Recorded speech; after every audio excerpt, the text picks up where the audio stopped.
विचार करा उठा उठी, नाम धरा कंठी विठोबाचे. तयाच्या चिंतने निरसेल संकट, तराल दुर्घट भवसिंधू. जन्मुनिया कुळे वाचे स्मरे राम, धरी हाची नेम अहर्निशी. तयाच्या चिंतने निरसेल संकट, तराल दुर्घट भवसिंधू. तुका म्हणे कोटी कुळे ते पुनीत, भावे गाता गीत विठोबाची. तयाच्या चिंतने निरसेल संकट, तराल दुर्घट भवसिंधू. पांडुरंगा करू प्रथम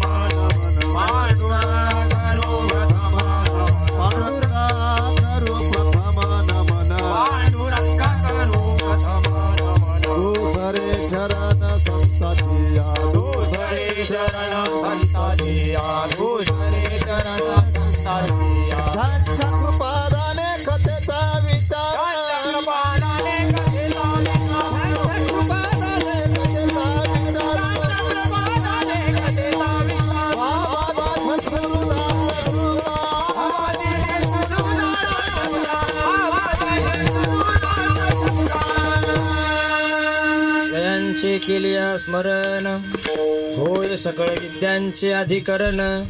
तेची वंदो श्रीचरण श्री गुरूंचे, नमस्कारुने आता. संपाद्य ज्ञानं च विधाय भक्तिं, विलोकितो येन समाधिराज. वैराग्ययुक्तं सुविचारवन्तं, नमामि जोगं शिरसा गुरुन्तं. लोकाभिरामं रणरङ्गधीनं, राजीवनेत्रं रघुवंशनाथं. कारुण्यरूपं करुणाकरन्तं, श्रीरामचन्द्रं शरणं प्रपद्ये. कस्तूरीतिलकं ललाटपटले, वक्षस्थले कौस्तुभं. नासाग्रे वरमौक्तिको करतले, वेणुकरे कङ्कणं. सर्वाङ्गे हरिचन्दनं सुललितं, कण्ठे च मुक्तावली. गोपस्त्री परिवेष्टितो विजयते, गोपाल चूडामणी. आता भिलव वाग्विलासिनी, जे चातुर्यार्थ कला कामिनी. ते शारदा श्री विश्वमोहिनी नमिली मिया. काय माझी वाणी मानेल संतांसी, रंजवू चित्तासे आपुलिया. सकळ ही तीर्थे निवृत्तीचे पायी, तेथे बुडी देई माझे मना. नमो सद्गुरु तुकया ज्ञानदीपा, नमो सद्गुरु सच्चिदानंद रूपा. नमो सद्गुरु भव कल्याण मूर्ती. नमो सद्गुरु भास्करा पूर्ण कीर्ती. मनोजव मारुती तुल्यवेगं, जितेंद्रियं बुद्धिमता वरिष्ठं. वातात्मजं वानरायुक्तमुख्यं, श्रीरामदूतं शरणं प्रपद्ये. आये हनुमत विराजिये, कथा कथोपती अनुसार. प्रेम सहित गती धरू पधारी, पवन कुमार.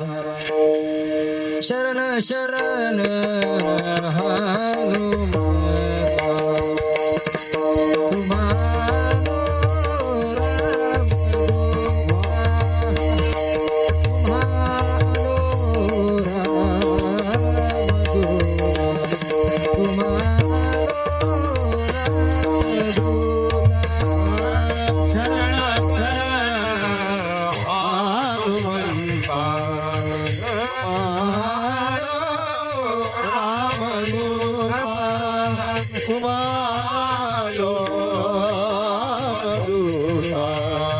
विश्वाचा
सार विचार करा उठा उठी नाम धरा कंठी विठोबाचे याच्या चिंतने निर्सेल संकट तराल दुर्घट भव सिंधू. महान भगवत भक्त कंटिन्यू राहू. महान भगवत भक्त संत सम्राट वैराग्याचे शिरोमणी श्रीमंत श्री जगद्गुरु तुकोबाराय या अभंगातून मानव देह सफल करण्याकरता, मानव देहाला येणं सार्थक होण्याकरता, आपलं जीवन यशस्वी होण्याकरता नेमकी काय साधना करावी याचं सुंदर अशा प्रकारचं असाधारण उपदेश करतात.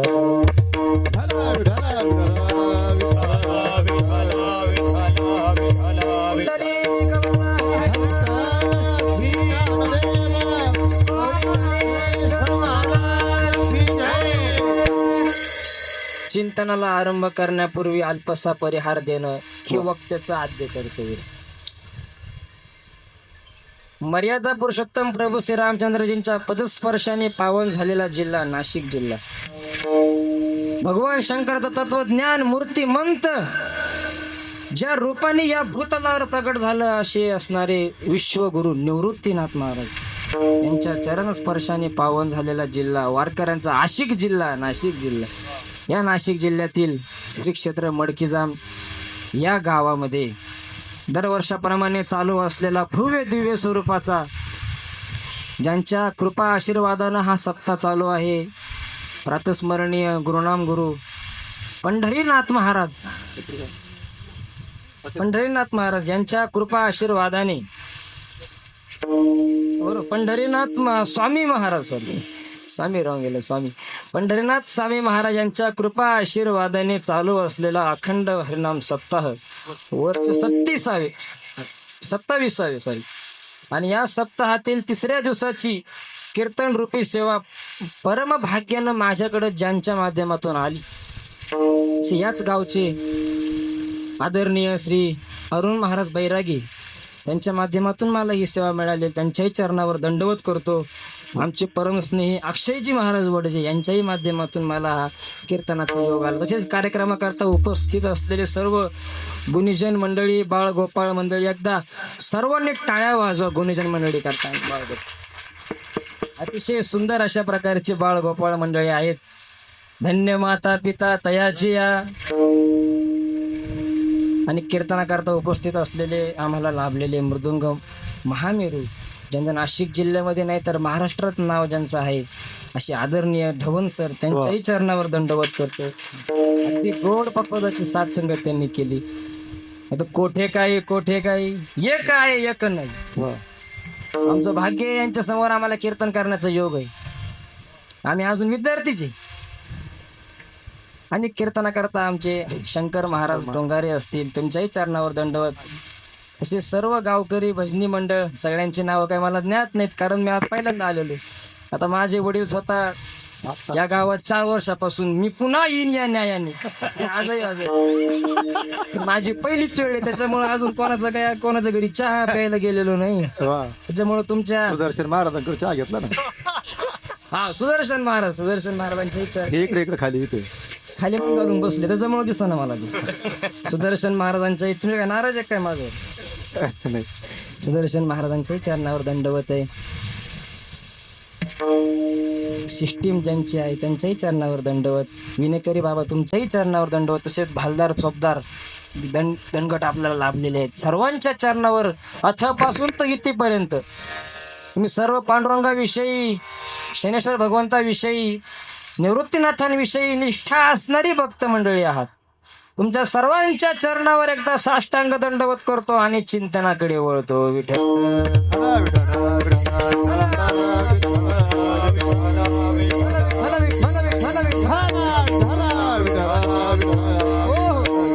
अभंग तुकोबारांचा आहे. तुकोबारांच्या गाथेतील 4 चरणाचा अभंग तुकोबारांचा हा सेवेकरता निवडलेला आहे. या अभंगातून तुकोबारा असाधारण अशा प्रकारचा उपदेश करतात. उपदेश म्हणजे काय? काहीतरी सांगणं त्याला उपदेश नाही म्हणत, हिताचं सांगणं त्याला उपदेश म्हणतात. तिची माझी हित करीती सकळ, जेणे हा गोपाळ कृपा करी. म्हणून तुकोबाराय तुम्हा आम्हाला उपदेश करतात की मानव देह सफल करण्याकरता नेमकी काय साधना केली पाहिजे. मानव देहाला सफल करणं निवडून येणं इतकं सोपं नाही. मानव देहाची सफलता निवडून येण्यामध्ये नाही. मानव देहाची सार्थकता जास्त तारखा मिळण्यामध्ये येईल. किंवा असं कुठं प्रमाण नाही बा ज्याला लय तारखा आहे त्याचा लगेच जन्म सफल झाला. नामा म्हणे त्यांचा जन्म सफल झाला का तारखा जास्त आहे त्यांना, म्हणून 60विला दाता त्रैलोक्याचा. मानव देहाची सार्थकता आहे दुःखावर विजय मिळवण्यामध्ये, आयुष्याच्या साधने, सच्चिदानंद पदवी घेणे. म्हणून आपल्यावर एक जबाबदारी आहे की स्वविषयक आपल्या स्वतःविषयी फार मोठी जबाबदारी आहे महाराज. आपण दुसऱ्या जबाबदाऱ्या अगदी डोळ्यात तेल घालून पार पाडतो. मुलीच्या लग्नाची असेल, घर बांधायचे असेल, पोराला शिकवायचे असेल, त्याला नोकरी लावायची असेल, एवढं असलं तरी सर इकडून तिकडून वशिले लावून त्याला नोकरीला लावून त्याचं वाटोळं करण्यामध्ये काहीच कसूर नाही करत. विठ्ठल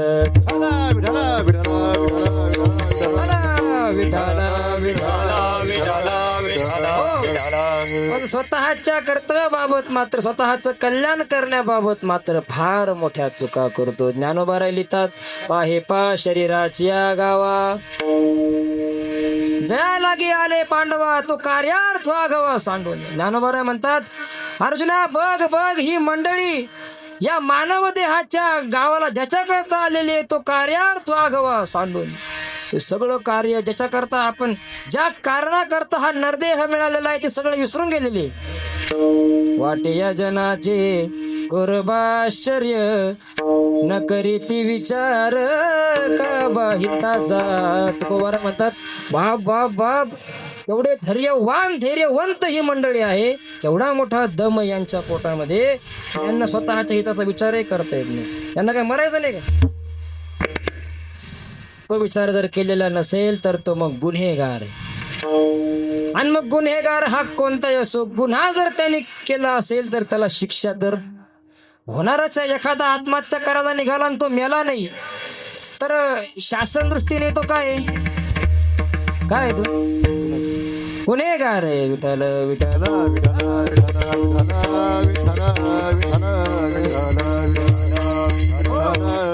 बरं म्हणतात, तो कार्यार्थ वागवा सांडून. आपण जन्माला कशा करता आलेलो हेच आम्हाला माहित नाही. कशा करता आलो आता आम्हाला काय माहिती. आम्हाला असं वाटतं की जन्माला आलो लग्न झालं, पोरं पण त्यांना शिकवलं, नोकरीला लावलं, मेले, झालं. येता आम्ही करतोय भाऊ, आणि मग कशा करता आलो? एवढं करण्याकरताच नाही आलो महाराज आपण. मानव देह भगवंतानी जो दिलेला आहे तो जीवाला दिलाय. आपण म्हणजे जीव आहे अशा प्रकारची मान्यता स्वीकारून. तर जीवाला जो मानव देह दिलेला आहे, जीव कशाला कोणाला म्हणतात? जो कर्माच्या ताब्यात आहे, ज्याला सतत जन्म आणि मरणाच्या चक्रा माराव्या लागतात. जन्मला की सारखं मृत्यूकडे धावावं लागतं, आणि मेला की पुन्हा त्याला जन्म घ्यावा लागतो, आणि क्षणभर सुद्धा या प्रवासामध्ये त्याला विसावा नाही. तुकोबारा वर्णन करता, क्षण एक तोही नाही विसावा, लक्ष 84 घेतल्या धावा. आणि मग तेव्हा कल्पना केली का रे, या जन्मामध्ये माऊली, या जन्मामध्ये खूप कष्ट करायचं, रात्रंदिवस कष्ट करायचं, खूप चांगलं एखादं घर म्हणा, एखादी शेती म्हणा तयार करायची आणि मरायचं. मेलं की सगळं सोडून द्यावं लागतं. आता मेल्यानंतर संघ येत नाही याचा करता काय कीर्तन पाहिजे? ते प्रत्येकालाच माहिती ना. हे सगळं काय करावं लागतं? सोडून द्यावं लागतं. मग पुन्हा जन्माला आला का पुन्हा पहिल्यापासून पडायचं. पहिल्यापासून पडायचं म्हणजे पूर्वानुभव सर्टिफिकेट सुद्धा नाही. आता PhD होता, डॉक्टर होता, वकील होता मागच्या जन्मात, किंवा कीर्तनकार होता, तो मरणार तर आहेच ना. मेला की पुन्हा पहिलीत मारत. अहो मी PhD, मग असं बस काय सर्टिफिकेट पाहिजे ना मागच्या जन्मातलं. मागच्या जन्मातलं सर्टिफिकेट सुद्धा शिल्लक राहत नाही.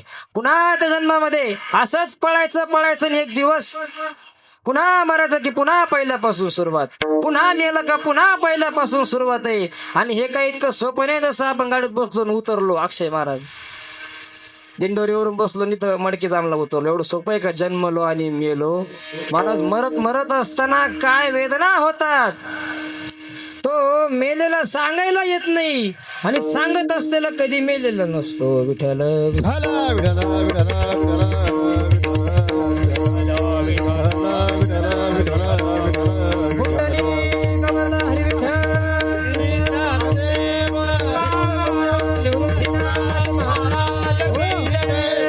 तुम्ही कुणालाही तुम्ही विचारा मरायचं का? शंकर महाराज कोणाला आपण जर विचारलं मरायचं का, तो लगेच तयार होईल ना. तू शिवाय दिली पाहिजे आपल्याला. तो म्हणतो घरी खायला आलो. मराला ठेकलेल्या माणसाला सुद्धा मरण नको वाटते, याच्यात विशेष नाही. मर हा शब्द सुद्धा लोकांना अशुभ मानतात. तरुण मुलं असतात, तारुण्याच्या जर घरातून जर कधी तो मुलगा बाहेर निघाला का मग आई विचारत असते कुठं चालला असेल, थोडं करावं याला कोरड पडते आवाजाला. आई विचारते कुठं चाललास, आता सरळ सांगल ते पोरगच कसलं, मग चाललो मारायला. आईला काय सांगतो? चाललो मारायला. त्याच्या तोंडाला त्याच्या आई असं हात लावते आणि सांगते भाऊ नको सांगू. पण अशा प्रकारचं अशुभ नको बोलू. मरण अशुभ मानलं जातं.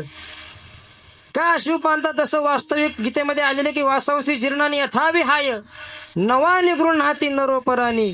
जुनी शर्ट काढून जर नवीन मिळत असेल तर काय ते काय अशुभ आहे? अगा मर हा बोल न सहाती. मरण हा शब्द सुद्धा अशुभ मानतात. मराला टेकलेल्या माणसाला सुद्धा मरण नको वाटतं. अन्यथा पेटवून घेतलेली माणसं पुन्हा वाचा म्हणून गेलेला पळाले नसते इकडं तिकडं. विहिरीमध्ये उड्या मारलेली माणसं पुन्हा आरडली नसती. त्यांना ही मरण आवडत नाही. मग का आवडत नाही? काय हरकत आहे मरायला? जसं आपण जगतो तसं काय करायचं? मरायचं. नको नको नको. का नको? त्याचं हे कारण आहे महाराज.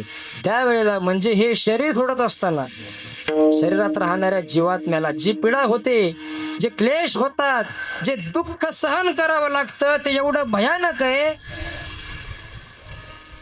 मला नाही वाटत तिथं बसलेल्या व्यक्ती कोणाला लक्षात असेल ते दुःखात. आपल्या बुद्धीने तर ते नष्ट करून टाकलेले, काही समजत नाही आपल्याला मागचं. मरताना आपल्याला काय दुःख झालं, मागच्या जन्मी कोण होतो, किती बायका होत्या आणि किती पोर होती, किती इस्टेट कमवली होती मागच्या जन्मात, हाय कोणाला आठवतंय? फक्त हात वर करा. मागच्या जन्मात मागं नव्हतो का आपण? महिला मंडळ उत्तर द्या. मागं नव्हतो का आपण? मागं म्हणजे शरीरात येण्याच्या पूर्वी आपण नव्हतो? होतो. तुम्ही होता, मी होतो, सगळं जग होतं. न त्वेवाहम जातो नासम न त्वम नेमे जनाधिपाः नचेवन भविष्याम सर्वे वयमत परम. भगवद्गीतेमध्ये 2 ठिकाणी हा विषय आलेला आहे. ज्या वेळेला अर्जुनाला भगवंताने सांगितलं की अर्जुना तुला आता मी जे ज्ञान सांगतोय हे ज्ञान मी सांगितलं होतं पूर्वी सूर्याला.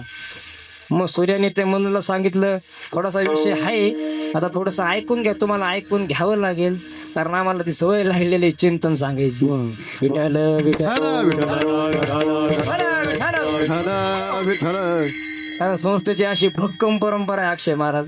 घेतलेला अभंग याचा चिंतनाचा काही संबंध असावा. आता अभंग तळ्यात चिंतन वड्यात. सोपं आहे काय, एवढं अवघड नाही. भगवंताने सांगितलं की अर्जुना तुला मी हे जे ज्ञान सांगितलं, गीतेतलं जे ज्ञान सांगितलं अर्जुनाला, ते ज्ञान अर्जुनाच्या अगोदर सांगितलं होतं कोणाला? सूर्य भगवंताला. मग सूर्याने ते मनुला सांगितलं. म्हणून शकुला अशा प्रकारे परंपरेनं आतापर्यंत ते ज्ञान नष्ट होऊन गेलं. मग आता अर्जुनाने विचारलं की काय गप्पा हाणतो देवा, तेव्हा जन्म केव्हा झालाय मला माहिती ना, सोबतचेच ना आपण. सूर्याला तू ज्ञान सांगितलं म्हणजे किमान समोरच्या माणसाला खरंय असं तरी खोटं बोलत जा ना. आता काय शक्य काय बरं तू सूर्याला ज्ञान सांगितलं असं अर्जुनाने विचारल्यानंतर भगवान रागवले नाही. भगवंताने सांगितलं, भगवंताला माहिती अज्ञानी तो. भगवान म्हणतात अर्जुना बहु निमे वेदितानि जन्मानि तव चार्जुन तान्यहं वेद सर्वाणि न त्वं वेत्थ परंतप. या शरीराच्या उत्पत्तीविषयी तू जे बोललास ते अगदी बरोबर आहे. मी असं म्हणलं नाही की या शरीरात मी सूर्याला ज्ञान सांगितलं, नुसतं मी सांगितलं म्हटलंय. अरे हा देह जन्मला त्याच वेळेला आपण जन्मलो असं नाहीये महाराज. माझी आणि तुझी अशी अनेक जन्म होऊन गेलेले, अनेक शरीर आपण घेतलीही आणि आपण सोडलीही. शरीर बदलतात, शरीरातला जीवात्मा नाही बदलत. जसे आता उदाहरण सांगा, तुमचं वय किती बाबा? आता तुमचं वय किती सांगाल? फक्त वय सांगा. हा 70 69 मला ऐकू ना म्हणून म्हटलं मी 67.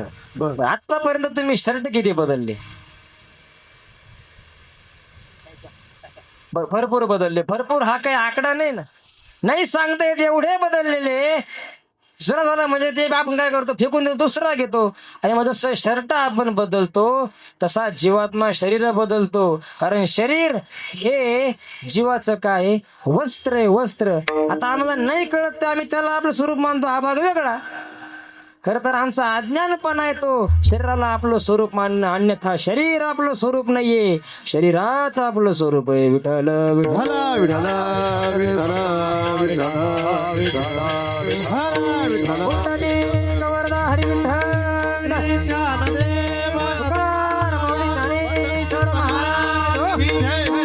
मग जसं वस्त्र आपण बदलतो, दुसरे नवीन घेतो, त्यात कधी माणसाला दुःख होत नाही माऊली का? दुःख होतं तुम्हाला कधी? नवीन शर्ट दिवाळीला घेतला म्हणून दुःख झालं माणसाला? दुःख का? नवीन कपडे घेतले, आनंद होतो उलट नवीन मिळालं म्हणून.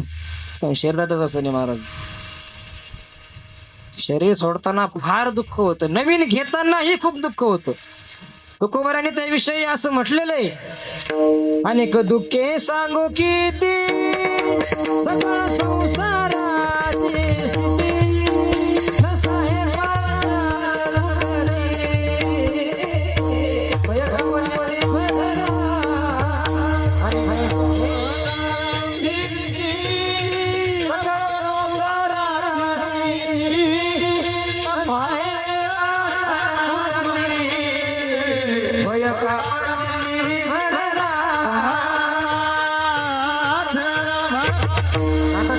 तुकोबारा वर्णन करतात. नाटाच्या अभंग अनेक दुःखे सांगो किती सकळ संसाराची स्थिती न साहे पाषाण फुटती भय काप चित्ती भरला असे. या संसारामध्ये फिरत असताना म्हणजे शरीर बदलत असताना भयान दुःख होत, अनेक दुःख एकत्र येतात असं सांगतात. लक्ष द्या इकडे की 100 विंचू एका वेळेला शरीराला चावले तर ज्या वेदना होतील तेवढ्या वेदना एक इंगळी चावल्यानंतर होत. आता नवीन लोकांना अक्षय महाराज आपल्यासारख्या तेवढा आता इंचवाचा नाही साक्षात्कार अजून झालेला, पण जुन्या माणसांना चांगल्या प्रकारे सुदर्शन आपण ज्याला म्हणतो, चांगलं दर्शन. तुमचं नाही बरं. दर्शन सुदर्शन याचा अर्थ असा आहे की चांगलं दर्शन. त्यांच्या दर्शनामध्ये आनंद निर्माण होतो, त्यांचं नाव सुदर्शन. म्हणजे चांगल्या प्रकारचं त्यात आता विंचवाच्या दर्शनामध्ये आनंद नाही प्राप्त होत. आता मग आनंद कोंडाला मागे पुढे, विंचू चावल्यावर किती यातना होतात ना. जुन्या माणसांना बहुतेक विंचवाचा साक्षात्कार झालेला आहे. इथं बसलेल्यांपैकी जुने माणसं, मजा वाटते ना विंचू चावल्यावर, मजा वाटते कुशाला. हा म्हणतो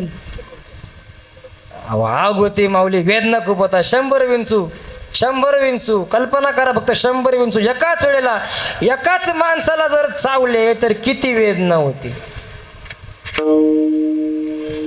तेवढ्या वेदना एक इंगडी चावल्यानंतर होतील. आणि अशा 100 इंगड्या एकाच वेळेला चावल्यावर जेवढ्या वेदना होतात तेवढ्या वेदना या शरीराला सोडताना जीवात्म्याला होत असतात.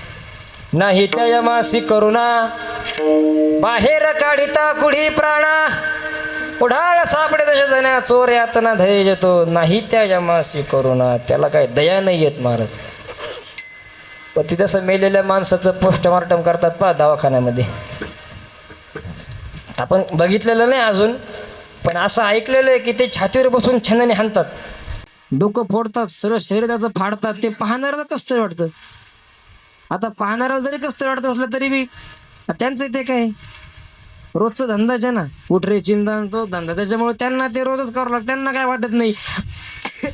तसं आता रोजच त्यांना ओढावं लागतं. कोणाकोणाची दया करीत बसतील. याला बाहेर निघावं वाटत नाही, याला म्हणजे आपल्याला बाहेर निघावं वाटत नाही. आणि त्याला घेऊन यायची काय असते, आज्ञा असते. मग आता याची काय, आता आरती करत बसं का, निघ बाबा, चल बाबा, निघ बाबा. आणि निघ म्हटल्यावर हा निघतो का, हा म्हणून पोरगी यायची, पोरग यायचंय, चेकवर सही करायचे, आमका करायचंय, ते म्हणजे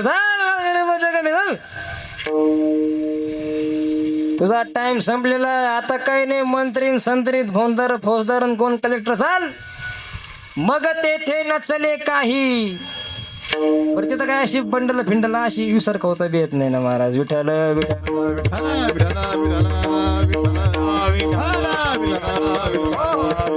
तेथे नचले काही, तिथं काही चालत नाही. तुम्ही म्हणाला आम्ही त्याची आपली सगळी इष्ट त्याच्या नावावर करून, हे चलन त्यांच्या लोकात चाललं पाहिजे ना. हे चलन जे आहे आपल्याकडलं, हे चलन त्यांच्या लोकात चालतच नाही. त्याचा काय फायदा आहे का, त्याचा काय फायदा आहे. निष्ठूर होऊन त्याला असं बाहेर खेचतात, निष्ठूर होऊन तुकोबाराय वर्णन करतात. मारती झोडती खोडती निष्ठुर, मारती झोडती खोडती निष्ठुर, मारती झोडती खोडती निष्ठुर, मारती झोडती खोडती निष्ठुर, मारती झोडती खोडती निष्ठुर, मारती झोडती खोडती निष्ठुर,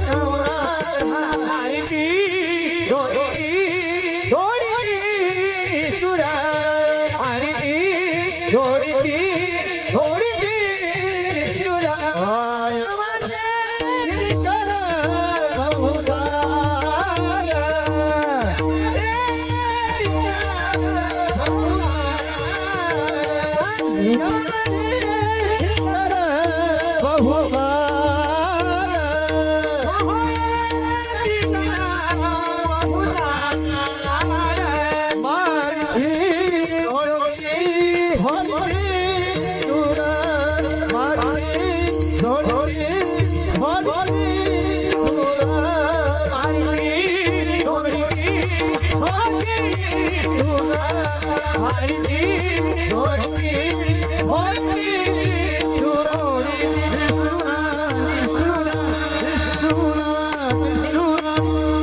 म्हणतात मारिती झोडीती फोडीती निष्ठूर. माऊली मारणं वेगळं, झोडणं वेगळं, तोडणं वेगळं. गुरुवारी बाबा सांगत असतात मारणं म्हणजे असं झापड त्याच्यात टाकणं म्हणजे मारणं, वा अशी वा वा. आणि झोडणं म्हणजे त्याला धरून दुसऱ्यावर टाकणं. बरोबर आहे ते. त्यांनी आवरून घेतलं थोडस. त्याला झोडणं म्हणतात, फोडणं म्हणतात. मारिती झोडीती फोडीती निष्ठुर यमाटे किंकर बहुसाल तुकोबराय म्हणतात. त्याला दयामय नसतं. त्यामुळे इथं अशी भक्ती करायची, इथं अशा प्रकारचं धन कमवायचं की ते तिथं काम आलं पाहिजे. करा हरी भक्ती परलोकेल कामा सोडविल यमा पासोनिया. 4-8 दिवस घरापासून जर लांब जायचं असेल तर माणसाला कसं होतं महाराज. 4-8 दिवस शंकर महाराज कल्पना करा बघ. घरापासून लांब जायचंय, स्टँडवर गेल्यावर लगेच फोन करतो कस काय चाललंय, आता एवढ्या वेळात काय बदल व्हायचाय. इथून जर स्टँडवर गेला लगेच फोन केला कस काय चाललंय, बदल काय व्हायचा एवढ्या वेळामध्ये. काय माणसं त्या फोन अशी विचित्र परिस्थिती केलेली. म्हणजे ते भक्ती करणाऱ्याचं त्याला वाटलं झालं मोबाईल. दिंडीला तीर्थयात्रेला आमचे बाबा सांगत असतात, जे जायचं असतं ते भजना करता जायचं असतं, पण मग भजन घरी बसून करता येतं. तिकडे जाऊनच का करावं त्याचं कारण आहे याचा विसर पडावा. संसाराचा काय व्हावा, विसर पडावा. तो फोन न संपवलाय. दिंडी उभी राहिली का बा सुद्धा हॅलो गंगे उठली का. कशाला दिंडी जायला गंगे जवळच राहायचं होतं ना. वाटलं सगळं लगेच पंक्तीवाले सगळे दिंडीत गर्दी. महाराज देव एकाने तर एक जण म्हणजे मी ऐकलेलं आहे कीर्तनामध्ये आळंदीला, एक जण मोबाईल घेऊन बाथरूम मध्ये गेला, वाकडा सुन बाहेर आला असावा. तुझी बायको म्हणे हे तर सरळ गेल तर वाकडे कसे काय बाहेर आले. ती चिकित्सक होती, डॉक्टर बोलावला. डॉक्टरने बी जरा थोडीशी म्हणजे ते जरा मूड मध्ये आले होते जरा. ते आल्यानंतर मग त्यांनी मूड मध्ये तपासलं आणि सांगितलं जास्त काही नाही म्हणे. यानं बाथरूम मधून बाहेर येताना मोबाईलच्या गडबडीत त्यानं शर्टाचं बटन पॅन्टीच्या उकाला लावून दिलं होतं. धन्य माता पिता. एकाने तर भात खाल्या वरण मागितलं. जाऊ दे आता काल आहे, मी असं म्हटलं म्हणजे काही कोणी लगे मोबाईलचा त्याग करायला असा विषय नाही. त्याग करून काळाची गरज आहे, कारण मोबाईल माझ्याकडे पण आहेच. पण तरीही ज्या वेळेला आपल्याला भगवंताचं चिंतन करायचंय अशा वेळेला त्याला बाजूलाच ठेवावं. जर भगवंताचं चिंतन, भगवंताकडे वृत्ती जावी असं वाटत असेल तर विठ्ठल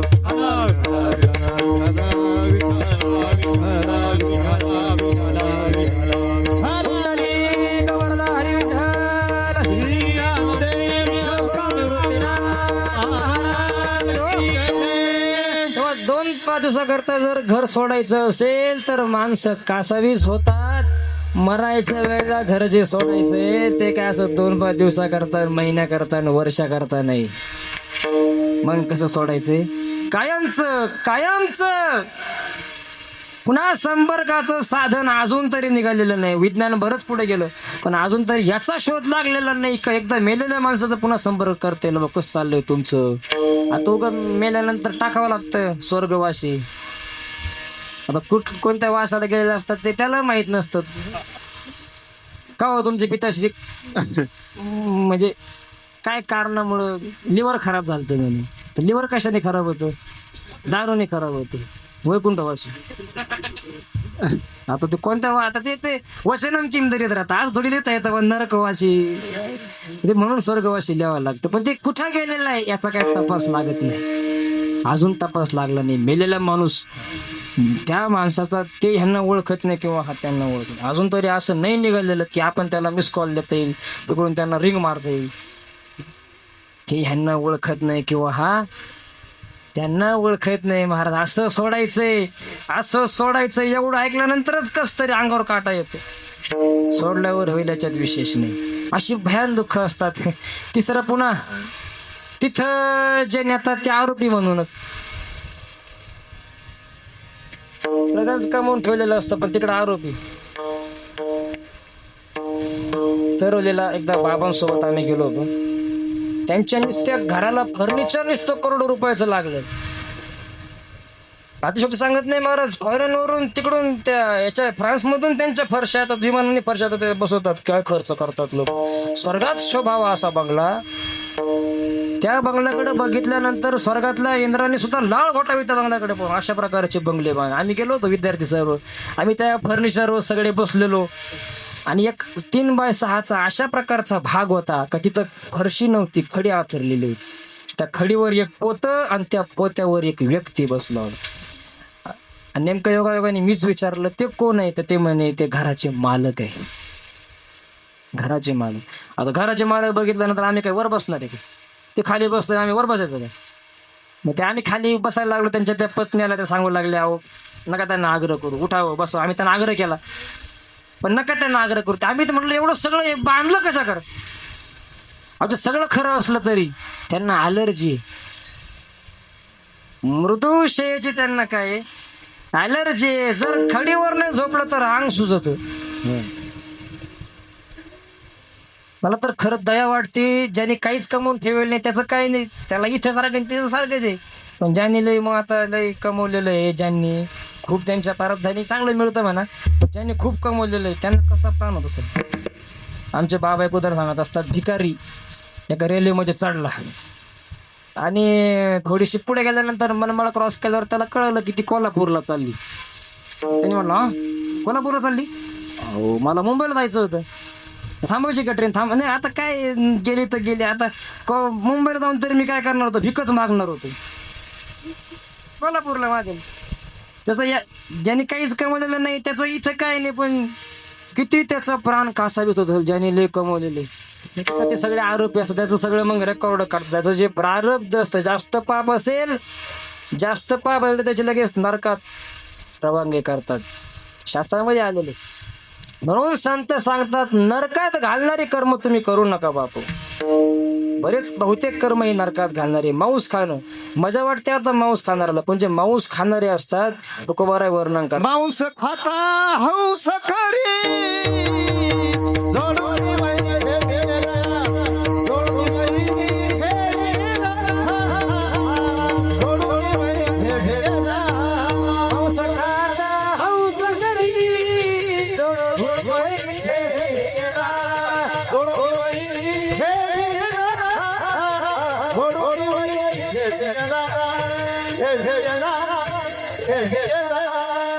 नरकाच्या यातनेचं वर्णन त्या भागवतामध्ये आलेलं आहे. ते मांस खाणारे असताना जेवढ्या पुरुषाचं मांस खाल्लेलं आहे त्याला नरकामध्ये गेल्यानंतर सगळं असं ते सगळं दाखवावं लागतं. तिथं असं लिहिलेलं आहे की त्याला असं यातना शरीर मिळतं. म्हणजे सारखंच असतं, पण त्याचा विशेष हा असतो की त्याचे तुकडे पाडले तरी ते मरत नाही. ते म्हणे कुठती हाडे आपल्या नाडी रडतीला, आपल्या नाडी रडतीला, आपल्या नाडी रडतीला, कुठली हाडे आपल्या नाडी रडतीला, रडतीला आपल्या नावे रडत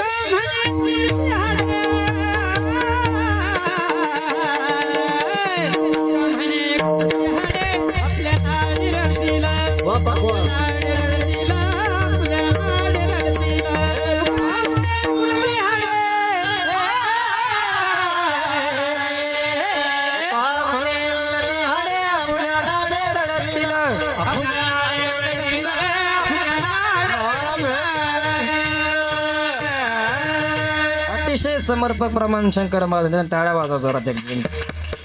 काय प्रमाण दिलं माऊली? काय म्हणे कुठती हाडे असे समर्पक प्रमाणात येणारे गायक असलो काय करू मग. गायक नुसते गायक नाही पाहिजे, ते गायक पाहिजे. म्हणजे नुसते मग ते सारे गप्प बसा सारे तेवढं थोडस पाठांतर वगैरे. एका गावात एका गायकाला दक्षिणा कमी दिली, त्या गायकाने त्या गावाच्या 2 टाळच उचलून नेले. मार त्याचे घरी खावे त्याचे सर्व होईल. अशी प्रमाणात देणारी प्रामाणिक माणसं कीर्तना करतात. पाठांतरावाली तुका म्हणे कुठती हाडे, त्या भागवतामध्ये त्या नरकाच्या यातनेचं वर्णन आलेलं. देखोनी अंगे कापती ए नदी माझी चालविती, लागे ठावनानं चलवे बुडविती, वरी मारिती यमदंड. देखोनी अंगे कापती असं खैराचा जिंगळ असतो महाराज. 2 यमाचे दूत असा कर्व धरतात असा, आणि असा उभा मधी करवतीनं चिरतात, मशीननं नाही. असा खैराचा जिंगळ असा निखारे असतात, वांगासारखं त्याला त्याच्यात टाकतात. महिला मंडळ आपण तशी भाजी करतो का तस त्याला भाजतात. देखो अंगे कापती झालं प्रमाण आहे. नरकाचं यातना भोगावी लागते. म्हणून संत सांगतात नरकात घालणारी कर्म तुम्ही करू नका बापू. वेळोवेळी संत महात्म्याने आम्हाला उपदेश केलेले, वेळोवेळी उपदेश केला की नरकात घालणारे कर्म तुम्ही करू नका. मग करा काय? एका ठिकाणी नाथ महाराज वर्णन करतात, करा रे बाबानो साधन हरी.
तुला काय झालं? थांब ना, अजून वेळ आहे अजून कीर्तनाला. विठ्ठल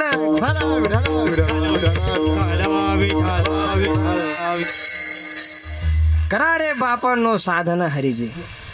हरीचं साधन करा वेळोवेळी. तुकोबाराय किंवा एका ठिकाणी कबीर महाराज वर्णन करतात, सुनो बाबा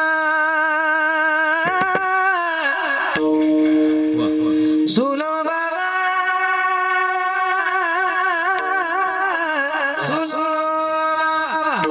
सुनो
कबीर महाराजही तळमळीने तोच उपदेश करतात, फक्त हिंदीमध्ये सांगतात की दुनिया में मौज बुरी है. जास्त विषय भोगलेले माणसं जास्त काळ नाही जगत. विषय उडी भुलले जीव आता यांची कोण करील किव. वेळोवेळी कबीर महाराजही वर्णन करतात. आणि हे जर आता नाही कळालं, काही काही माणसं म्हणतात स्वर्गाचं नरकाचं एवढं वर्णन तुम्ही लावलंय, कोणी पाहिलंय स्वर्ग? आम्ही तर काय डोळ्यांनी कधी ह्या डोळ्यांनी कधी बघितलेलं नाही. आम्ही नाही मानत ते स्वर्गाला. गुरुरे बाबा सांगत असतात की तुझ्या मान्यावर त्याचं अस्तित्व अवलंबून आहे का? शास्त्रामध्ये जे नरकाचं वर्णन केलं त्या नरकाचं अस्तित्व आपल्या मान्यावर अवलंबून नक्कीच नाहीये. नसेल आणि विश्वास काय अडचण नाही, पण जर खरं असेल खरंच जर वास्तव नरकाचं वर्णन खरं असेल तर तर लोक म्हणतात पाहून घेऊ. कोणी पाहिलंय? आमचे 4ही पोरं कोल्हापूरला आहे. ते उचलायला आणि खांदा द्यायला कामाला येते. त्या हा दुःखातून नाही कोणी सोडू शकत महाराज. त्या दुःखातून मुक्त होण्याकरता संत महात्मेच लागतं. आणि मग हे जर आता नाही कळालं, मग ज्याचा हात मोडल त्याच्या गळ्यात पडल, दुसऱ्याच्या नाही.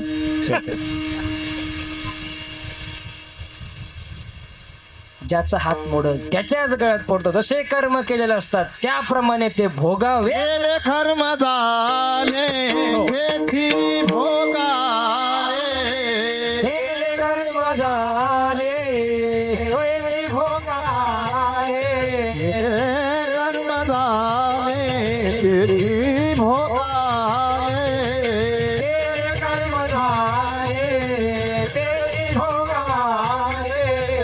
उपगत मेरे ऐसे ही उपजले ऐसे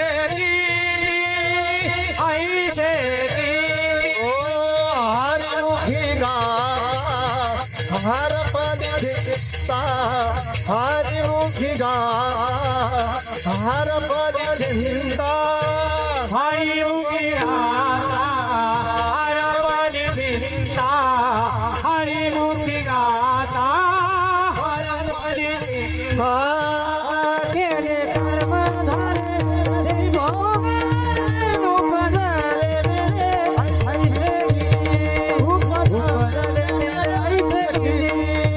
केले कर्म झाले ते भोगावे. उपजले ऐसे की उपजले ऐसे की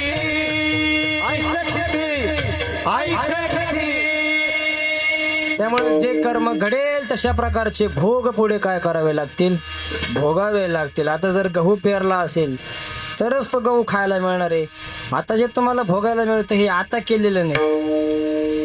आपल्याला असं वाटतं बऱ्याच वेळा की आपण एवढी हरिभक्त म्हणजे पारायणे भजन करतो, वाऱ्या करतो, दिंड्या करतो. तुकोबाऱ्यांनी माळ घातली, आपण माळा घातलेल्या आहे. तुकोबाऱ्यांनी कीर्तन केलं, आपण कीर्तन करू राहिलो. तरी आपल्याला भोगायला दुःख काय अशा प्रकारे? याच कारण आहे की जे केलेलं असतं त्याप्रमाणे त्याचा भोग भोगावा लागत असतो. अशी भयान दुःख असतात. असं दुःखच दुःख आहे या चक्रामध्ये. आणि त्या दुःखावर विजय मिळवत ते दुःख मुळासह नष्ट करण्याकरता भगवंतानी हा नरदेह निर्माण केलेला आहे. या देहाचं योग्य नियोजन करून जर योग्य अशा प्रकारचं कर्म केलं तर त्या सगळ्या पुढच्या दुःखांवर विजय मिळवता येतो. ज्ञानोबा लिहितात, येण्याची शरीरा येणे तरे किंबहुना येरझारे चिरा पडे. ही जबाबदारी आपल्याला आहे की या देहाने याच देहाचं कर्म करे तो नरका नारायण. या जीवनानं ठरवलं तर आपल्याला या नरदेहाचा देव बनता येतो. देवची होईन म्हण तिथे होती, पण ते आपल्यालाच करणं. गंज बापाची इच्छा राहते मुलांनी. सनई एका ठिकाणी उदाहरण ऐकलं होतं मी. किती जरी तळमळ संतांची असली तरी आपण जर मनावर घेतलं नाही ना माऊलीतच काहीच उपयोग नाही. असं मनापासून वाटलं पाहिजे आपण परमार्थ करावा.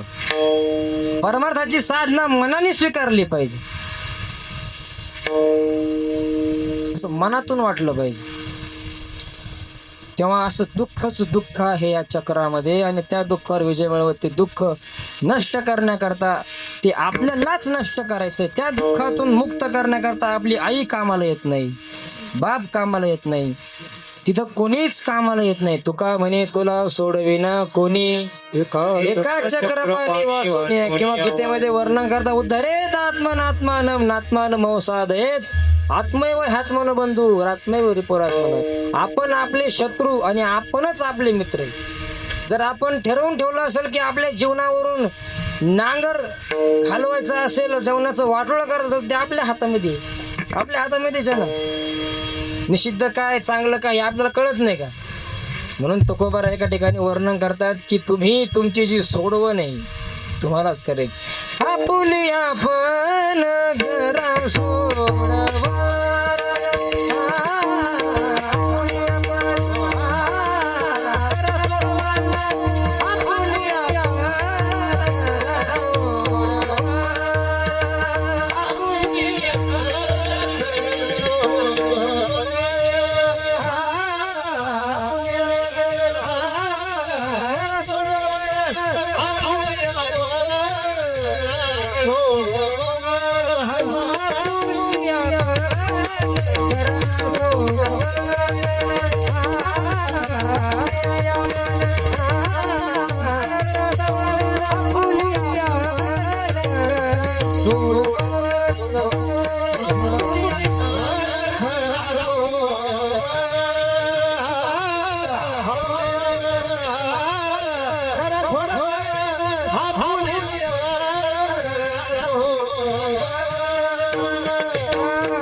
आपण सोडवं न करा.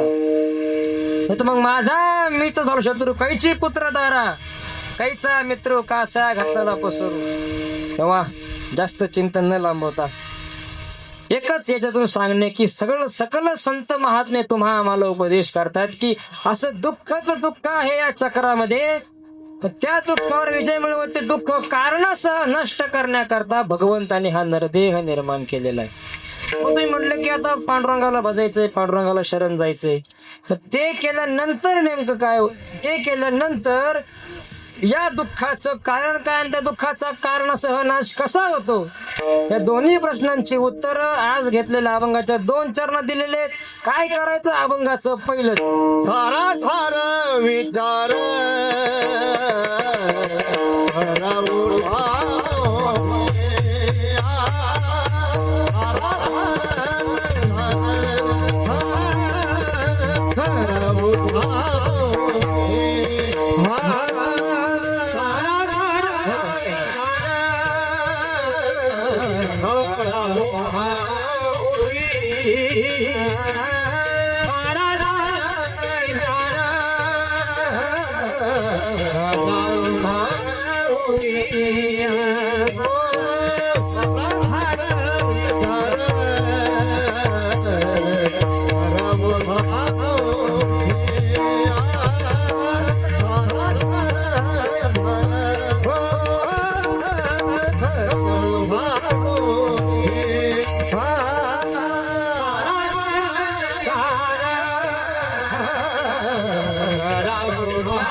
काय साधना करायची तुकोबरा या अभंगाच्या पहिल्या चरणात सांगतात की तुम्ही विचार करा, विचार सारासार विचार करा. पण कसा करा? उठा उठी, म्हणजे लवकरात लवकर. सदा विचार तस्मात जन जीव परात्मना, विचार वाचून नप विजय समाधान. विचार करा, विचार. हा विचार करायचा आहे. तुम्ही आता केव्हाचे हसलेले नाही, विचार करायचा आहे. करू मग, तुकोबारे म्हणतात ना विचार करा. करू मग केव्हा? पोराच्या पुरीचं लग्न झाल्यावर. लोकांचा काही परमार्थाला सगळ्यांचा विरोध नसतो, म्हणजे विरोध असतो असं नाही. लईच त्याला इकडं काय म्हणतात काय माहिती, नास्तिक इकडं म्हणतात का. आमचे बाबा सांगत असतात गावरान नास्तिक, कट्टर नास्तिक फार नसतात, शुद्ध नास्तिक फार नाहीत. मग शुद्ध आस्तिकही फार नाहीत. फार बांधावर जास्त असतात. बांधावर करू नको परमार्थ, जाऊ को नको दिंडीला, हे बांधावर जास्त असतात. हे बांधावरचा जर फिक्स राहत नाही असं परमार्थ करायचा का नाही करायचा, धड तिकडलं बी नाही धड इकडलं बी, बांधावर जास्त असतात. तेव्हा तुकोबा सांगितलं की तुम्ही बाकीच्यांचं असं असतं बा करावं, पण आता हे एकदा सुईला लागलं ना सर, कारण समोर संसार असतो ना. समोर काय असतो अक्षय महाराज? संसार. मृत्यूच्या वेळेला येणार दुःख फार पुढे. तापाचं दुःख लगेच आहे ना, त्याच्यामुळं ताप घालवण्याकरता दवाखाना अगोदर तो पहिले, नंतर कीर्तनाला जायचं की नाही पहिल. तात्काळ जे समोर आहे ते पुढून मग संसार समोर असतो. मुलगा आहे, मुलीचं लग्न आहे म्हणा, अमकय तमकय तमकय, आणि मग हे झाल्यावर पण हे असं विचित्र आहे महाराज, ते होतच नाही. संसार काय आपल्याला तरी किती काय विषय राहत म्हणायला म्हणतोय आपण 100 आहे, 100 पर्यंत जातो का सगळे आपलं आयुष्य. रावणाला 14 चौकड्यांचं आयुष्य होतं. किती? आता चौकडी म्हणजे काय ध्यानात घ्या विषय. कृत, त्रेता, द्वापार आणि कलियुग या 4 युगांची एक कडी त्याला चौकडी म्हणतात. आणि अशा 14 चौकड्यांचं आयुष्य होतं. आता कलियुग चालू आहे. कलियुग प्रारंभ होऊन 5,000 वर्ष होऊन गेलेले आहेत. आणखीन कलियुगाचे आयुष्य आहे 4,28,000 वर्ष बाकी आहे कलियुगाचा अंत व्हायला. त्यामुळे लगेच घाबरू नका. कलियुगाचं आयुष्य किती म्हणलं मी? 4,32,000 हे कलियुगाचं आयुष्य. 8,66,000 द्वापार युगाचं आहे. 12,96,000 त्रेता युगाचं आहे. आणि 17,28,000 हे कृतयुगाचं आयुष्य. हे 4ही एकत्र केले तेव्हा 43,20,000 वर्ष होतात. किती? 43,20,000. आता नाही, 43,20,000 गुणिले 14. बरोबर. तुमचं कॅल्क्युलेटर नाही पण पडलं तर लिहून घ्या माझ्याकडे. उत्तरच येणार नाही तेवढं आयुष्य रावणाला होतं. 14 चौकड्यांचं आयुष्य होतं. एवढं आयुष्य होतं तरी त्याची काय इच्छा त्याच्या पूर्ण नाही झाल्या. त्याला स्वर्गाला शिडी बनवायची होती. आता शिडीपेक्षा ते लिफ्ट बसवलं असतं ना, परदेशी गेले असते रावर. पण ते हुशार होता, लाईट मध्येच गेली तर त्याला स्वर्गाला शिडी बनवायची नाही जमलं.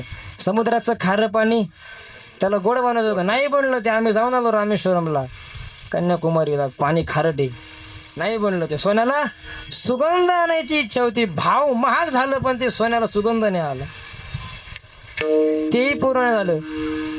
त्याला बायकाच्या इच्छा पूर्ण नाही करता आल्या. 80,000 बायका होत्या म्हणतात. किती? 80,000 बायका.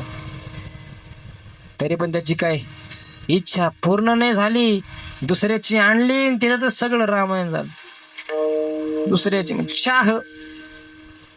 चाह पैसों से आनो में आने लगी, चाह आनो से रुपया बनाने लगी, चाह रुपया से नोटे छपाती चली, चाह नोटे से शेती चुनाना थी, चाह नोटे से मोटी रही गई, चाह मोटर को होटल जा रही, चाह होटल में मोटर बोला रही, होटल हॉस्पिटल जाती रही. मरे त्याला मनाची भूक म्हणतात, मनाची भूक.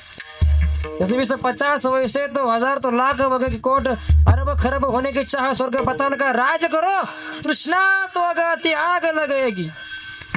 कहीं निपट निरंजन लाल एक संतोष बिना, तेरे मन की भूख कभी ना भगेगी. मन की भूक संतोष बिना. रावणाला एवढ्या पत्न्या होत्या, एवढं सगळं ऐश्वर्य असताना दुसऱ्याची आणली, त्यातच सगळं. मग आता मला उत्तर द्या, एवढं जर रावणाला आयुष्य आहे, एवढं जर त्याच्याकडे ऐश्वर्य आहे, त्याच्याकडून जर सोयला नाही लागलं तरी आपले 60, 50, 40 वर्ष जगणाऱ्यांचं केव्हा बाबा सोयला लागायचं? कस काय सोयला लागायचं? आपण कायचं सोयला लागत महाराज? अक्षय महाराज ते ह्याला सोयला लावून देत.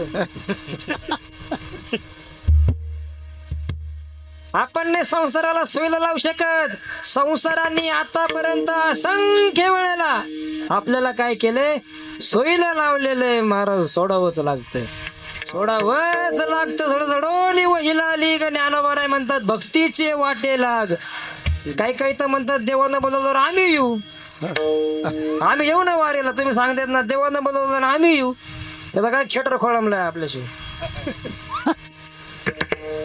एवढे दिवस झाले, एवढे महात्मे संत महात्मे वाऱ्या करतात, त्यांना कधी देवाने नाही बोलवलं. इथं आपण कीर्तनाला येऊन बसलो, आपल्याला देवाने बोलवलं का? महाराज तहान लागल्यानंतर पाणी आपल्यापाशी नसते, तर आपल्याला पाण्याजवळ जावं लागत असतं. तसं आपली गरज आहे, आपल्या दुःखाचा नाश करण्याकरता भगवंताकडे आपल्याला जायचंय. खुशाल काही काही बाजारावर देवाने बोलवलं. आम्ही ऐकलं होतं सिटीमध्ये एका ठिकाणी नाशिकला. काय करा म्हणे महाराज, देवाने आम्हाला बोलवलंच नाही. मनातल्या मनात म्हणलं बोलविल ना देव, पाठविल तुला, काळजी करू नको, यमाचा पाहुणा प्राणी होय. एवढे हुशार मंडळी. तुकोबाराय म्हणतात केवढा मोठा दम आहे यांच्यामध्ये, विचार सुद्धा करत नाही, सारासार विचार. म्हणून तुकोबाराय म्हणतात तू विचार कर. खरंच तुला तुझी दया येत असेल तर उठा उठी, म्हणजे लवकरात लवकर तू हा विचार कर. कोणता विचार करायचा आहे महाराज? मला वाटतं तुमचा काहीतरी आमच्या विषयी गैरसमज होतोय. तुम्ही आम्हाला काय म्हणतात तुम्ही काय करा, विचार करा. म्हणजे तुम्हाला काय वाटलं आम्ही विचार नाही करत? तुम्हाला काय आम्ही अविचारी विचार नाही करत? त्यांना काय म्हणतात, विवेकहीन पुरुष वाटलो. त्याला बाबा बिंडोक म्हणतात. म्हणजे बाबा बिंडोक म्हणतात, आपला अधिकार नाही, आपण अविवेक आहे म्हणू शकतो, काय अडचण नाही. किती विचार करतोय तुकोबार आहे आम्ही. तुकोबार आहे, तुमच्या तरी विचाराचं एकच तत्व आहे, तुमचा तरी एकांगी विचार आहे फक्त परमार्थाचा. आमच्या तर विचाराच्या अनेक शाखा आहेत वेगवेगळ्या. थोराला कोणाची घराची तो विचार वेगळा, पुढचं कुठं जमवतो तो विचार वेगळा, गावात ओढून कसं इथे येतो तो विचार वेगळा, सप्ताह कसा करायचा, बाबा किती लोकांना विचार आहे. तरी तुम्ही आम्हाला काय म्हणता की तुम्ही काय करा, विचार करा. म्हणजे विचार करत नाही असं वाटतं तुका बरं तुम्हाला? आम्ही फार विचारी, फार विचारी. एका माणसाने पंगत दिली, पंगत टिळा लावून पंगत, प्रत्येकाला टिळा. एक जण म्हणे काय भाविक आहे म्हणे, टिळा लावून पंगत. दुसरा म्हणे भाविक नाही तो हुशार आहे म्हणे, चालाक आहे म्हणे, विचारी. हे जेवून गेलेले पुन्हा जेवायला येऊ नये म्हणून तो खुना करू राहिला. पहा हा विचार. आणि हे प्रमाणे विचारा वाचून विचार करिता वाया जाय काळ, लटिके ते मूळ फजितीचे. आमचे गुरुवार गाथामूर्ती रामभाऊ महाराज राऊत बाबा, त्यांच्या सान्निध्यामध्ये आम्ही शिकत असताना आम्हाला पाठामध्ये नेहमी एक उदाहरण सांगत असतात. श्रीमंताचा पोरगा, लक्ष देऊन ऐका, उदाहरण समोर बघ, तुम्ही ऐकलं बी असणार आहे कधी, जुनं उदाहरण आहे. श्रीमंताचा पोरगा, असं रस्त्याजवळ त्याचं असं घर होतं, वाटता होता, थोडा उशिरा उठायचा, थोडस 12 12:30 येत, थोडं असं. धैर्यवान मंडळी असतात, धैर्य लागत मला थोडं झोपण्याकरता सुद्धा. एवढं मोठं झोपणं म्हणजे काय काय धैर्यवान माणसाचं काम आहे ते, काय कोणाचंही काम आहे काय? थोडा उशिरा उठायचा आणि दात घासत येत बाहेर बसायचा. त्यावेळेला गावातली सगळी जनावर, गाई म्हशी, पूर्वी अशी राकोळी असायची, पूर्वी अशी गोठ्या असायची. त्या सगळ्या म्हशी पूर्वी चरायलाही होतं, आता चरायलाच नाही राहिलं. म्हणजे चारून सगळ्या म्हशी वगैरे गाई वगैरे आल्या का त्या त्याच्या वाट्याजवळून जायच्या.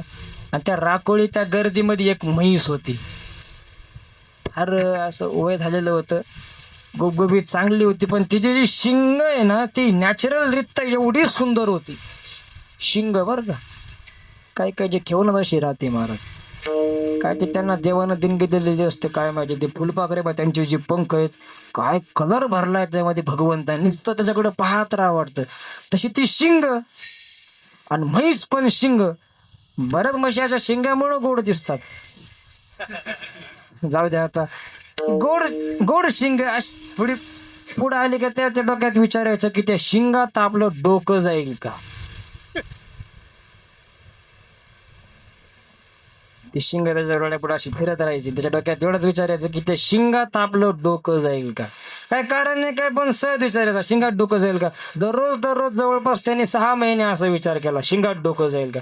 एक दिवस म्हणे काय मूर्ख आहे मी, विचारा कोणाला, स्वतः आपलं स्वतःला म्हणलं.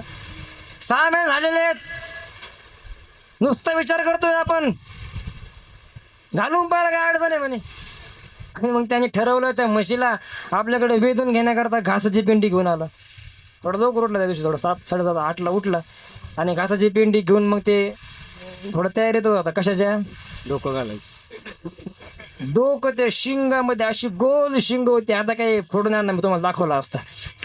एकमेकाला ती अशी पुढे अशी जुळलेली होती, खूप फार सुंदर होती. आली मग ती म्हैस. आल्यानंतर याने अशी थोडीशी पेंडी समोर केली, ती हिरवं बघितल्यानंतर ती म्हैस थोडीशी लांब होली, थोडीशी पुढं आली. ते हिरं बघितल्यानंतर पुढं आल्यानंतर त्यानं अशी खाली मान केली आणि अशी पुढं पेंडी केली. तिनं अशी मान खाली केली. मान खाली केल्याबरोबर ते शिंग त्याच्या समोर आली. महाराज यांनी काही इकडं मागचा पुढचा विचार नाही केला, ते डोकं त्याच्यामध्ये घातलं, कुकरच्या झाकणासारखं. महिला मंडळ ते कुकरचं झाकण लावत असताना बरोबर असं मध्ये असं साटकन दिशा अटकत, ते काढत असताना मग नाही निघत ते. तसं ते कुकरचं झाकणासारखं असं अटकून बसलं. त्या म्हशीनं घासाच्या काय तिरम्या धरल्याने झटका मारला. अशी म्हैस होती, घासाच्या काय तिरम्या धरल्या, असं झटका मारला. बेटा निघाल मानेत, झटका मारला तसा ते पाठीवर पडलं. म्हशीला वाटलं काय आपल्या अंगावर पडलं पाहिजे म्हणून उधळली ती.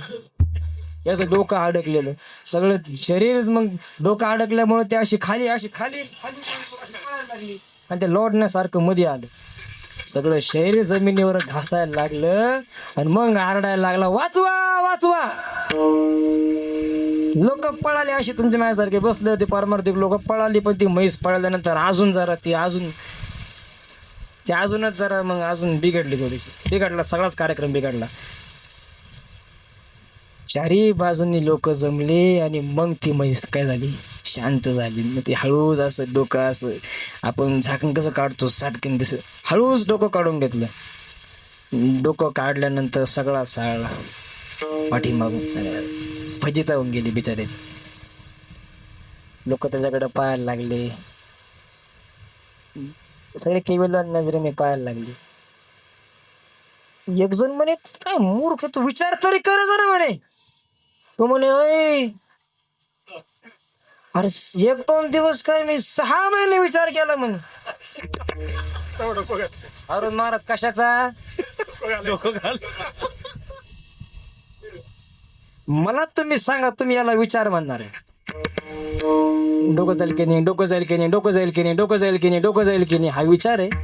तसं मानामध्ये हाचे 60-70-100 वर्ष जगून जर आपण पुन्हा नरकामध्ये आणि जन्माला जर पुन्हा येत असतो तर केलेला आहे तो विचार आहे. त्याला विचार म्हणणार तुम्ही? विचार शब्दाचा अर्थ आहे शास्त्रकारांनी केलेला आहे पृथक्करण करणं, योग्य अयोग्य, विनाशी अविनाशी, खरं खोटं, ग्राह्य अग्राह्य, आपल्याला हितकारक आपल्याला अनहितकारक, अशा प्रकारचं पृथक्करण करून जे अयोग्य आहे त्याचा त्याग करून योग्याचं ग्रहण करणं, याचं नाव काय? विचार आहे, विवेक आहे, वैराग्य आहे. तुकोबाराय म्हणतात तो विचार कर. कोणता विचार करायचा आहे? सार काय आणि असार काय याचा विचार कर. सार म्हणजे आत्मा, नित्य आनंद, अद्वय नित्य आनंद, अद्वय नित्य निरा,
जे आनंद स्वरूप आहे त्याला सार तत्व म्हणतात. त्याचा अर्थ सार आहे.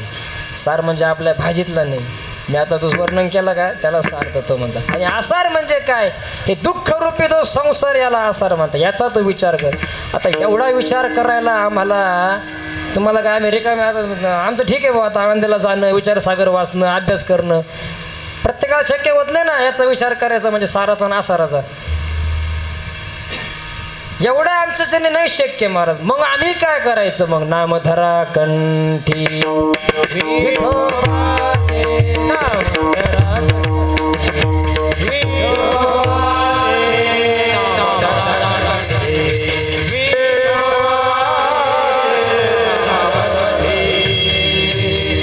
आम्ही काय करायचं? तुकोबाराय म्हणतात तुला साराचा नासाराचा विचार नाही करता येत ना, मग नामधरा कंठी विठोबाचे, कंठी नाम अंतःकरणी. तुला मी सांगून गेलो की पांडुरंगाला बस सांगतो तुम्हासी भजा रे. अहो म्हणले भजा म्हणजे काय हो? आम्हाला भजे माहिती पण भजा नाही माहिती. भज धातू आहे आणि सेवा करणं हा त्याचा अर्थ आहे. भजे भजते म्हणजे सेवा करणे. सेवा कोणती करायची? कंठी धरा नाम, नाम धरा कंठी, कंठी नाम अंत करणे. हृदयामध्ये भगवंताचं नाम धरायचंय. अखंड त्या नामाची व नामाच्या स्मरणाची धारा चित्तामध्ये अखंड अशी वाहत राहिली पाहिजे. अखंड खंडेना जीवन रामकृष्ण नारायण. तुझ्या नामाची सकळ पूजा अर्चना मंत्रमाळ धूप दीप नैवेद्य फल तांबूळ वाहू पुष्पांजळ तुका म्हणे. ते नाम सकाळी आंघोळ करताना एकदा घेतलं, झोपताना घेतलं असं नाही. अखंड अखंड चित्त जसं गंगा, जसं गंगेचा प्रवाह वाहतो त्याप्रमाणे आपल्या अंतःकरणामध्ये अखंड नामचिंतनाची धारा अशी वाहत राहिली पाहिजे. नामधरा कंठी विठोबाचे. अशा प्रकारे जर आम्ही कंठामध्ये नाम धरलं तर काय होतं?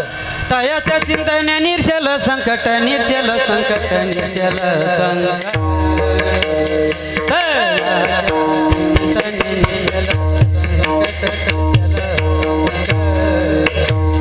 तयाच्या चिंतने निर्शल संकट, निर्शल संकट, तयाच्या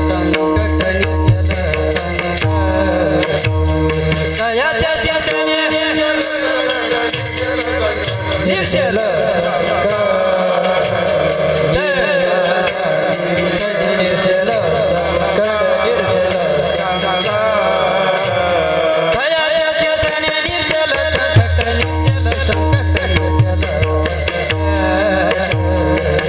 तयाच्या चिंतने निर्शल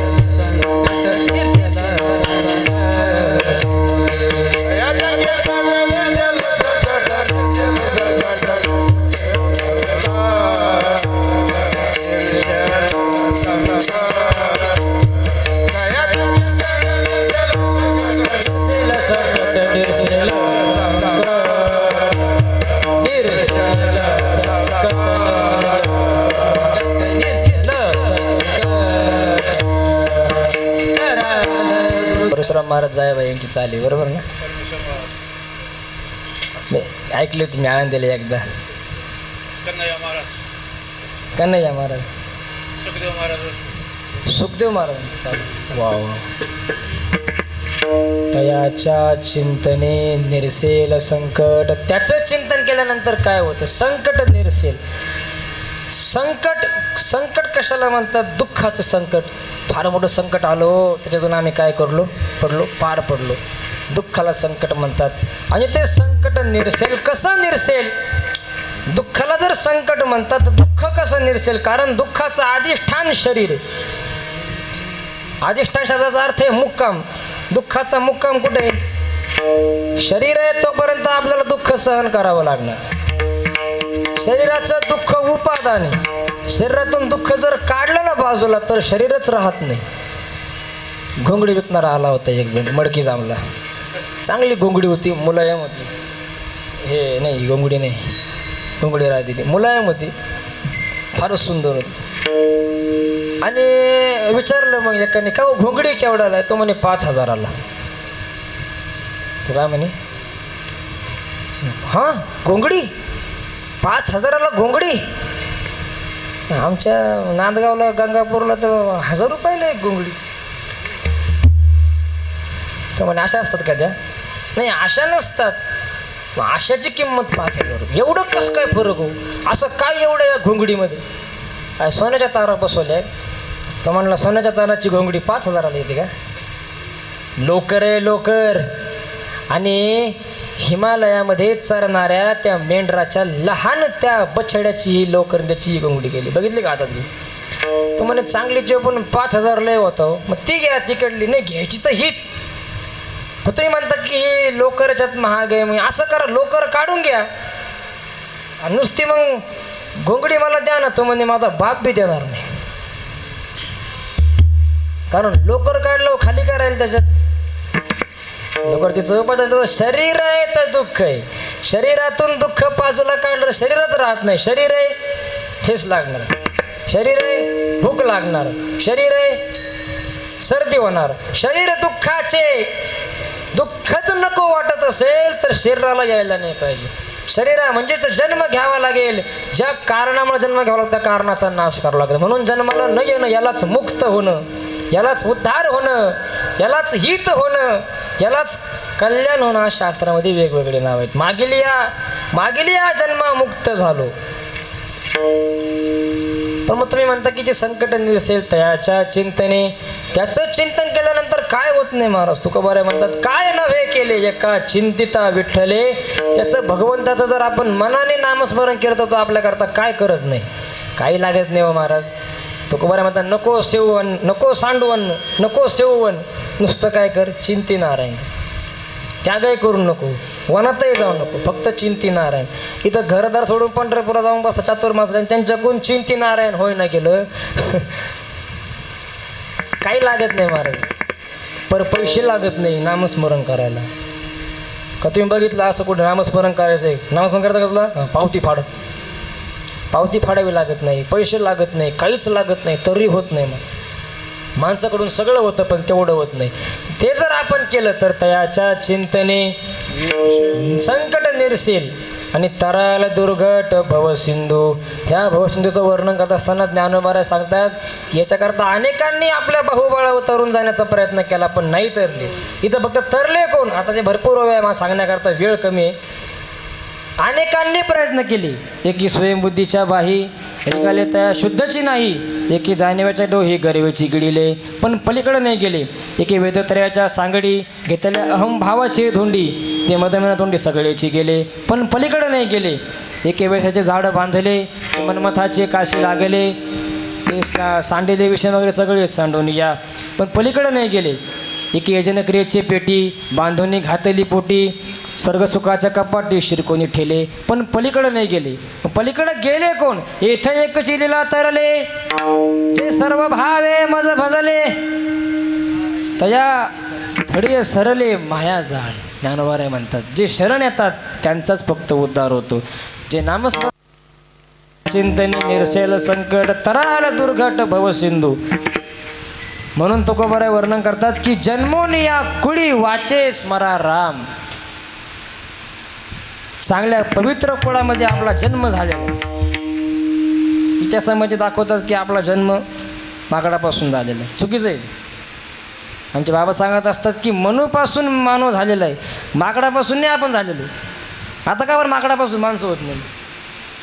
माकडापासून नाही, कश्यप ऋषीची सगळी परंपरा आहे वाचेली आम्ही. मनूपासून हा मानव झालेला आहे. कश्यप ऋषीची म्हणजे आपण ऋषींच्या कुळातले माणसं आहोत. महान भगवत भक्त ऋषी त्यांच्या कुळातील आपण संतान आहोत.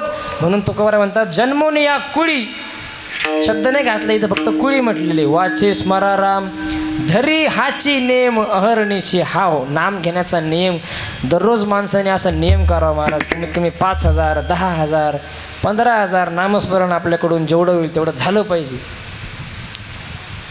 नाम घेण्याचा नियम कर. एकच उदाहरण सांगतो आणि चिंतनाला विराम देतो. कबीर महाराजांच्या काळातली एक गोष्ट आहे, थोडं लक्ष द्या इकडं, झालं आपली वेळ. एकच उदाहरण सांगतो. कबीर महाराजांच्या काळातली एक गोष्ट आहे. एक गरीब कुटुंब त्यांच्या गल्लीमध्ये राहत होते. काशीला राहत होते कबीर महाराज. गरीब होते, नवरा बायको मोलमजुरी करून उदरनिर्वाह करायचे, पण एकामेकामध्ये लय जीव होता. महाराज संसारामध्ये असं 63 असावं. बैरागी महाराज संसारामध्ये कसं असावं, 63 असावं नवरा बायकोचं. नसेल 63 किमान मग 36चा आकडा नसावा. एक तर मग 33 असावं. 33 म्हणजे ती म्हटली का हा म्हणतो काय अडचण नाही तू म्हणशील तसं. 66 म्हणजे तो म्हटला काही म्हणजे तुम्ही म्हणशाल तसं, तरी बरं राहतं. पण 36चा आकडा नसावा. एका जणाची बायको एका जणाला 3 टाईम मारत होती महाराज. सकाळी मारायची धोपट्याच्या ठोकायची, धोपटणे मारणे ठोकणे. जसा ब्राह्मण त्रिकाल संध्या करतो त्याची ती त्रिकाल संध्या करायची. धोपटणे ठोकणे, धोपटणे मारणे ठोकणे. झाला बदल तर ठोकणे धोपटणे मारणे तर करमतोच होता. गडी पारा असा होता पर असा मायासारखा झाला. त्याने राग त्याच्या सासऱ्याला फोन केला. सासऱ्याला म्हणे, सासरे बुवा, अहो तुम्ही जे फळ मला दिलं हे फळ तर फार कडू निघालो. सासऱ्याला म्हणे, तुम्ही जे फळ मला दिलं, फळ म्हणजे तुमची मुलगी तुम्ही जी माझ्या घरात पाठवली ती वागण्याला वाईट निघाली. तुम्ही जे फळ मला दिलं हे कडू निघालं, कडू. तिकडून सासरा म्हणे, अहो जावई बुवा, तुमच्या घरी जे फळ आहे त्याचं अख्खं झाडच माझ्या घरात आहे म्हणे, समजून घेत जा. काय काय ना आज कळलं, काय काय ना उद्या कळलं. विठ्ठल विठ्ठल.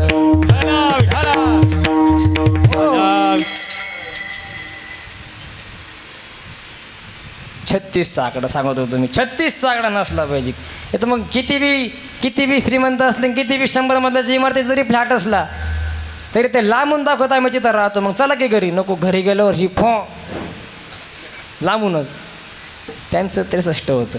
एकामेकाला जीव लावायची. तिला वाटायचं किती माझ्याकरता कष्ट करतात, त्यांच्याकरता मी काहीच करू शकत नाही. त्यालाही वाटायचं बिचारी किती जीव लावते मला, एखादा दागिनाही आपण तिला घेऊ शकत नाही. पण त्यानं ठरवलंच, पुढच्या वर्षीच्या वाढदिवसाला तुला काय करायचं, एक दागिना सोन्याची नथच घेऊन जाऊ म्हणे.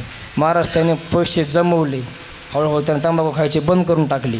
तंबाखू त्याला काही व्यसन असं सगळं हळूहळू बंद केलं. आणि ते सगळे पैसे जमवून एका वर्षामध्ये त्याने त्याच्या बायको करता 2 तोळ्याची नथ करून आणली. 2 तोळ्याची नाही म्हणता येणार ह्या काळात, 1 तोळ्याची वचनम किमदर येत राहता. आता मला नक्की नाही म्हणजे त्याने किती तोळ्याची बनवून आणली, पण आणली. सोन्याची नथ करून आणली. आणल्याबरोबर त्याच्या समोर अशी मग ठेवलेली आहे. बघ तुझा आज वाढदिवस आहे ना, मी काय आणले, डोळे जागते. डोळे बंद करायला लावले आधी. तिच्या हातावर ठेवली. ओळख पाहू. आता काय तिला ओळखता येणार आहे. डोळे उघडून पाहती तर नथ नाकातली. काय आनंद झाला असेल तिला. परिस्थिती नाही, कधी कल्पना नाही, कधी अपेक्षाही नाही की त्याने अकस्मात अशा प्रकारची नथ हातामध्ये मिळालेली. महाराज ती जमिनीवर नव्हती, अशी आकाशातच तरंगत होती. नवऱ्याने नथ करून आणली.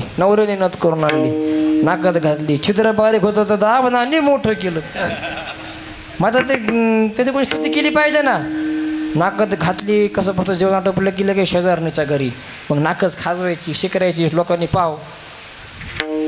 एखादी लक्षात आलं का हो, नथ घेतली एका, मग लगेच तिनं अगदी पहिल्या अध्यायापासून पती पुराण. तुम्हाला तर माहिती आहे आमची काय ऐपत आहे का, आम्ही दुसऱ्याकडे कामाला जातो पण आमचे येते ना, त्यांचं माझ्यावर ना. आता काय सांगू ना, तिथलं संपलं, तिथलं बक्षीसपत्र घातलं गेलं की पुढच्या घरी, त्याच्या पुढच्या घरी, अशी नुसती चक्रा प्रत्येकाच्या घरी. 5-5:30च्या वेळेला ते जिकडून चालली होती. कबीर महाराज जिकडून चालले होते. तिला महाराज दिसले. तिला वाटलं बस, याला त्याला सांगण्यापेक्षा जर महाराजांना सांगितलं, महाराजांनी कीर्तनात सांगितलं, किती का लोकांना माहिती. ती आली महाराजांना आडवीच झाली. महाराज पाया पडू द्या ना. आता ही काय पाया पडायची पद्धत आहे का, आडवं होऊन पडली पाया. महाराजांनी तिला सांगण्याआधीच महाराज म्हणले, बाई तुला तुझ्या नवऱ्यांनी न ताणले हे सांगण्याचं इथं आले ना. बाई तुम्हाला सगळं कळतं मनातलंच बुवा, सांगा महाराज आमची खरंच परिस्थिती का. बैस, मला वेळ नाही, 11:15 झाले, जायचं आहे. पण मला तुला असं म्हणायचं आहे, 1 तोळ्याची नथ नवऱ्याने आणली. तर मी सकाळपासून पाहतोय तुझ्या तोंडाला निसता नवऱ्याच्या नावाचा काय असा जप लागलाय. जप जसे नामधून असते ना, तसं प्रचार करू राहिले निवडणूक. आमचे येते ना, त्यांचं माझ्यावर ना, आमचे येते ना. तिला महाराज म्हटले,